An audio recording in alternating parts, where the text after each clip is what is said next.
तो गाइस शुरू करने से पहले मैं थोड़ा आपको इसके बारे में बता दूं। इसके अंदर हमें एक्शन देखने के लिए मिलेगा, कॉमेडी, फैंटेसी, रोमांस और भी बहुत कुछ हमें देखने के लिए मिलेगा। ये बहुत ज़्यादा इंटरेस्टिंग मांगा है। तो चलिए इंट्रो के बाद शुरू कर लेते हैं। तो हेलो गाइस, मेरा नाम है आकाश और आप देख रहे हैं मेरे यूट्यूब चैनल वीडियो के अहमद में हाजिर हूं आप लोगों के लिए बिल्कुल न्यू वीडियो लेकर। शुरू करने से पहले मेरी आप लोग से एक छोटी सी रिक्वेस्ट है, चैनल पर नए हो तो सब्सक्राइब कर लेना, शुक्रिया। एपिसोड 1 की स्टार्टिंग में हमें दिखाया जाता है गॉड और वर्सेस मॉन्स्टर, शैतान, डीमंस और भी कई तरीके के मॉन्स्टर वगैरह में फाइट होती है, जिसमें कि सारे गॉड वगैरह जीत जाते हैं। और फिर जो हमारा मेन हीरो होता है ना, जियांग, वो हमें बताता है जब फाइट हुई थी गॉड और डीमन के बीच, तभी जो हम गॉड लोग जीत गए थे तो उन लोगों को काफी सारे रिवॉर्ड मिले, जैसे कि गॉड बनने का मौका, इस तरीके की चीजें मिली। जब मुझे गॉड बनने का मेरा मौका आया तो मैं बहुत ज्यादा थका हुआ था। मेरी जो ईपो सीरीज थी ना, मैं उसको बाद में भी कंप्लीट कर सकता था, तो इसीलिए मैं सोचा मैं सो जाऊं क्योंकि मैं बहुत ज्यादा थक गया था। ये बात बोलकर जो जियांग होता है ना, वो सो जाता है। और फिर 3000 साल बाद का सीन दिखाया जाता है। बहुत ज्यादा मॉडर्न जमाना हो गया है, जहाँ पर के एक टापू के ऊपर कुछ माउंटेन चीज बनी हुई होती है। और फिर हमें उसके अंदर दिखाया जाता है एक केयर टेकर बच्चों को बता रही होती है कि ये जो आप मूर्ति देख रहे हो ना, तो ये मूर्ति जियांग जू की है। उन्होंने यहाँ पर अपनी एपिक सीरीज को पूरा कंप्लीट नहीं किया था। तभी उनमें से एक बच्चा बोलता है, इसका मतलब मैंने ज्यादा पढ़ाई नहीं की है, मैं पढ़ाई में थोड़ा कमजोर हूँ, तो मतलब तुम कुछ भी बोलोगी, जो भी दिमाग में आएगा बोलोगी, मैं पागल वगैरह तो नहीं हूँ, तुम्हारी बातों पर यकीन कर लूंगा, चलो कोई बात नहीं है। और फिर हमें अगले सीन में दिखाया जाता है एक लड़की आती है जो कि कह रही होती है, ये जियांग की जो मूर्ति है ना, इसकी फोटो लेकर मैं इंस्टाग्राम पे डालूंगी, जिससे काफी ज्यादा सारे लाइक वगैरह मिल जाएंगे। ये बात बोलकर वो लड़की अपना कैमरा निकाल जियांग की फोटो खींच लेती है।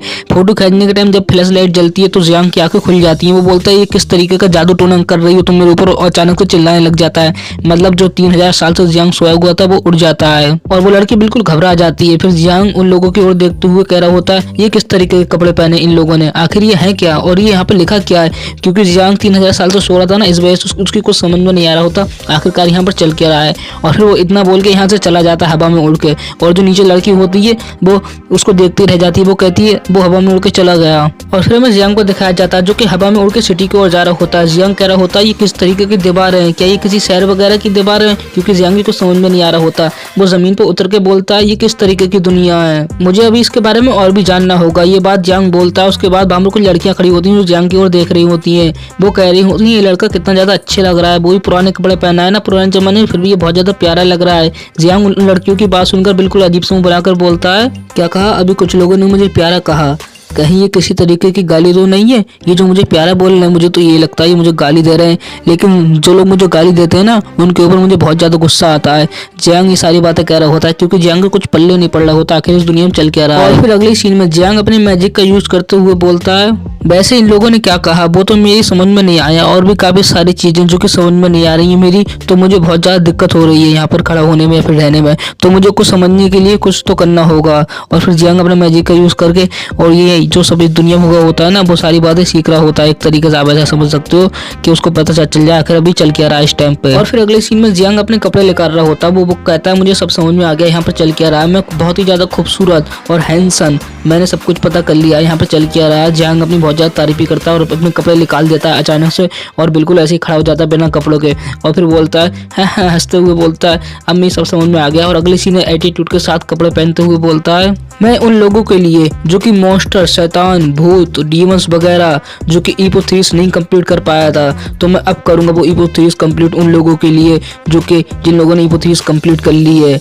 मैं जियांग जिया ये इस पे अब काम करना शुरू करेगा। तो इस प्लान को अंजाम देने के लिए जो मेरा सबसे पहला कदम होने वाला है वो क्या होने वाला है। इतने में पीछे से जियांग को आवाज आती है, पीछे से मुड़ के देखता है। तभी जियांग बहुत गुस्से के साथ बोलता है, अगर मैं कोई बात कह रहा हूँ बीच में तुम किसी भी तरीके की टांग अड़ाते हो तो वो बिल्कुल मेरे लिए एक बड़े जुर्म से कम नहीं है। और फिर जियांग देखता है वहां पर डाजी द डीमन फॉक्स होती है जो कि एक आदमी को पकड़ी हुई होती है। जियांग उसकी ओर देख रहा होता है और फिर हमें डाजी बताती है, असल में मेरे पास तो वो लोग आते हैं जो कि पूरे तरीके से पागल हो गए होते हैं और मेरी पावर से जुंजुकिरी बनना चाहते हैं, क्योंकि उन लोगों ने एक जानवर को अपने अंदर कैद कर लिया होता है ना, इस वजह से। क्या तुम भी उन्हीं में से एक हो, क्या तुम भी जुंजुकिरी बनना चाहते हो। वो जियांग को ऐसा बोलती है, उसको पता नहीं है जियांग। तभी जियांग बहुत ज्यादा गुस्से में उसको बोलता है, क्या तुम्हें पता भी है तुम किससे बात कर रही हो।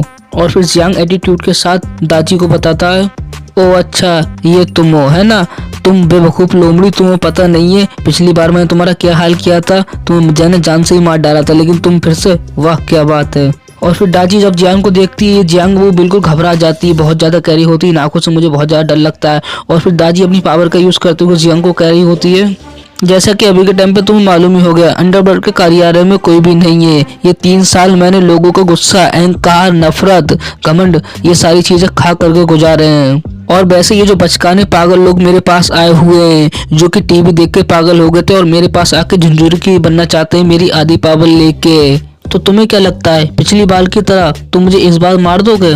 और फिर दाजी 2 डॉग बनाती है और वो बोलती है, ये बचकाने झुंझुकरी डॉग की ताकत बहुत ज्यादा है, इनका तुम सामना नहीं कर पाओगे। ये वोल्टीफॉक्स दानव और ये वहीं पर इलेक्ट्रॉनिक दानव तुम्हारा खात्मा कर देगा। ये बात बोलने के साथ दाजी का एक डॉग जियांग की ओर हमला करने के लिए बढ़ता है। वो जियांग को मार पाता है, इससे पहले जियांग उसको एक ही हाथ से पटक देता है उठा के और उसका यहीं पर खात्मा कर देता है।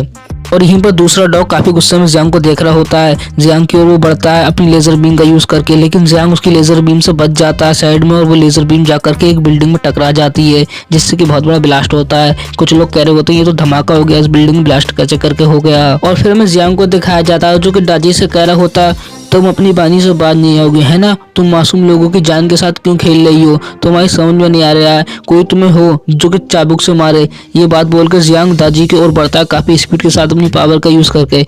दाजी बिल्कुल बहुत ज्यादा घबरा जाती है। जियांग दाजी के पास आके उसका गला पकड़ लेता है। उसका गला पकड़ के जियांग बोलता है, ये बात तुम अच्छे तरीके से अपने दिमाग में बैठा लो, अभी अंडरवर्ल्ड के कार्यालय के अंदर कोई भी गॉड नहीं है, और ये इस वजह से क्योंकि मैंने अपनी एपिक सीरीज पूरी नहीं की थी। और एक और बात अच्छी तरीके से अपने कानों में डाल लो, पहले का वक्त हो या फिर अब का वक्त हो, सबसे शक्तिशाली आदमी तो मैं ही रहूंगा इस दुनिया के अंदर, मैं जियांग जियान। और ये एपिसोड यहीं पर एंड हो जाता है। तो लोग अभी तक इस वीडियो में बने हुए हैं तो जाने से पहले एक लाइक जरूर छोड़ के जाना, ताकि मुझे मोटिवेशन मिलती रहे ऐसी वीडियो बनाने के लिए। आप लोगों के लिए रेगुलर वीडियो चाहिए तो चैनल को सब्सक्राइब जरूर करना, ताकि मैं समझ पाऊँ कि बंदों को देखनी है ये वीडियो। बाय बाय, आप सारे अपना ध्यान रखना।